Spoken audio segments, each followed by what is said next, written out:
Hey everybody.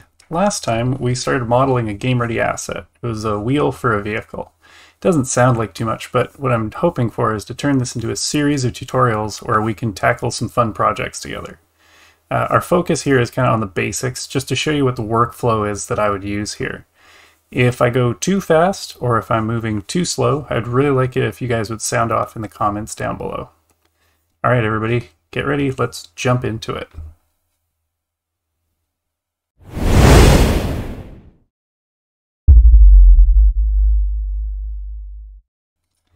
Alright everybody, last time we were looking at building out this wheel and we had gotten to about this point, and now what I'm going to do is I'm going to add a little edge loop in here, just jump right in.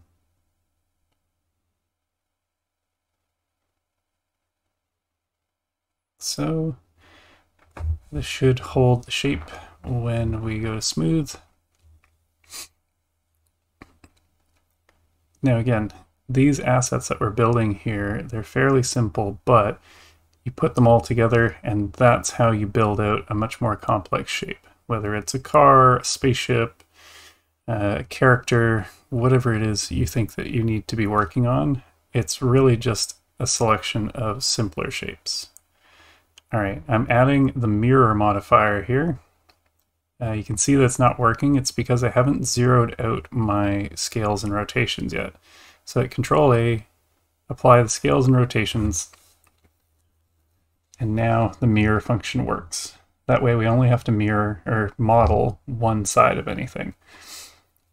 The best artists and designers and programmers are lazy, and the best way to be lazy is to figure out what the most efficient way of building something is. Alright. Now, naming structure actually does matter. If you don't have naming in your files, you're going to run into some problems.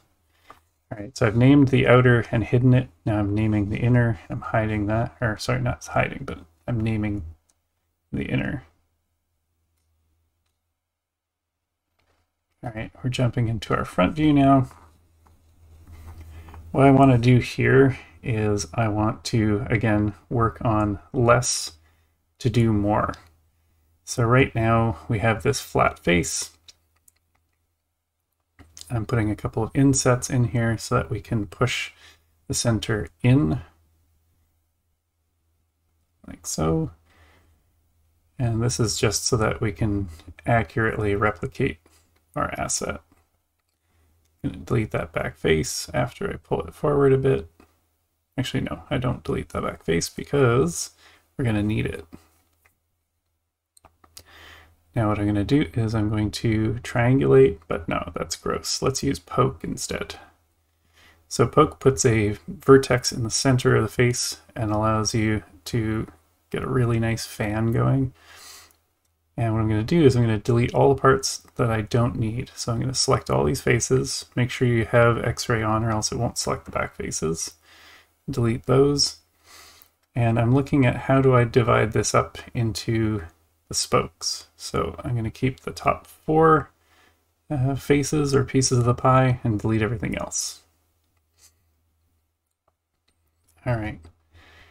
Now all of your work as a designer or an artist or an engineer should be on figuring out how to make your stuff the fastest, most easy way possible for you. And this is, for me, the fastest. I'm going to extrude this up, drag it up to the top,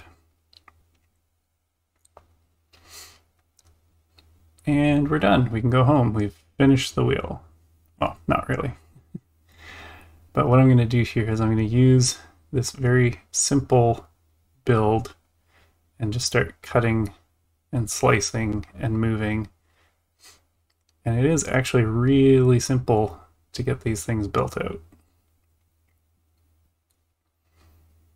Alright, I'm turning on my mirror and selecting my vertices. And the mirror function inside of Blender is actually very, very, very nice. I always found inside of Maya the mirror functionality was very hit and miss, never really quite worked the way you wanted it to, which was really unfortunate. All right, up next I'm going to start breaking out that loop cut. Put in some loops in important places. And then I'm going to start resizing and reshaping everything.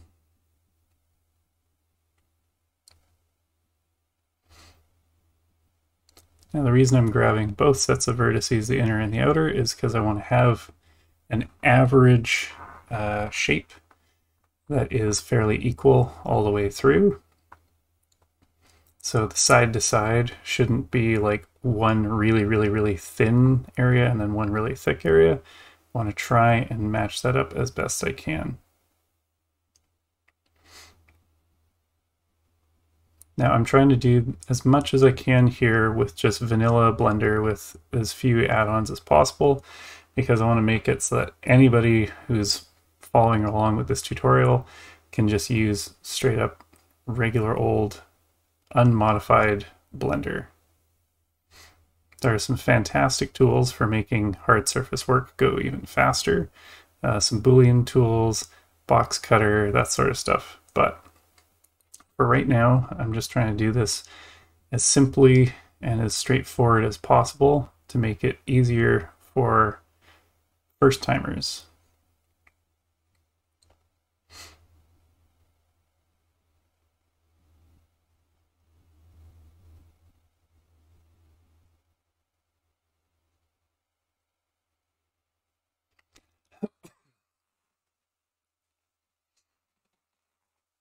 All right, now I haven't hit this 100%, and that's okay.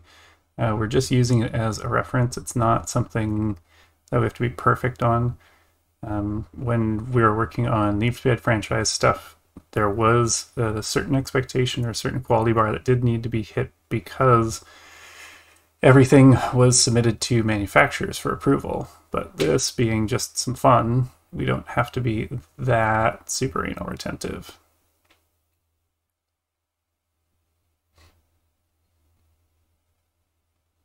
Okay. Now this will go pretty fast just because we're only modeling the one part of one spoke, and that is it. The rest of this is going to be pretty much automated for us. And that is the goal with everything, is, you know, reduce the manual overhead labor.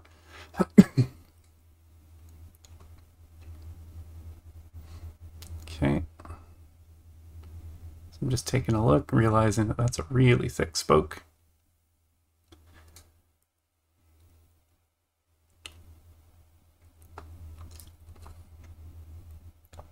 There we go, just thinning that out a little bit.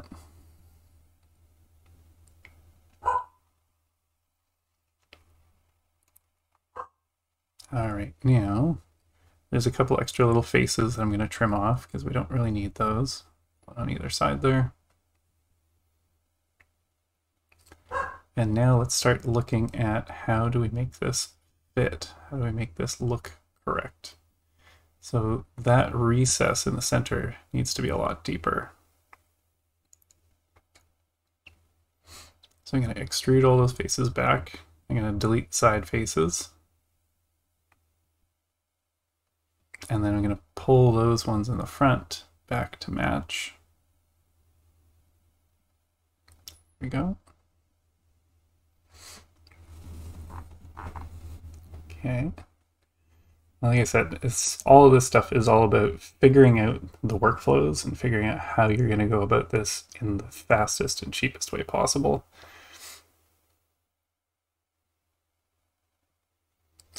Now, this is something I love in Blender, is the empty. The empty is just a point in space. It's like having a vertex or an axis somewhere. And I'm going to use this to drive my replication. So I'm going to use my array, which is on the top here under generate array. Now I've got 5 spokes, so let's increase the number to 5. That doesn't look right. That doesn't look right. So what we'll do is we'll use the object and we'll select our empty. Boom. Oh, everything explodes. Why does it explode? Well, because there's scale data and rotational data and transform data. Just like in Maya, you've got to freeze your transforms. Once we've done that, it doesn't look like anything's happened. That's because the empty is sitting there with no rotation, no scale, nothing on it.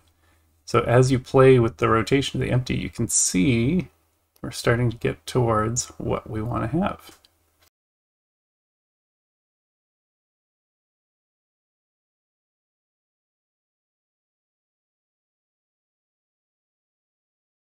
Well, we should wrap this 10-minute clip up for today. We're not finished yet, but I'll be posting a few more segments before this one's complete.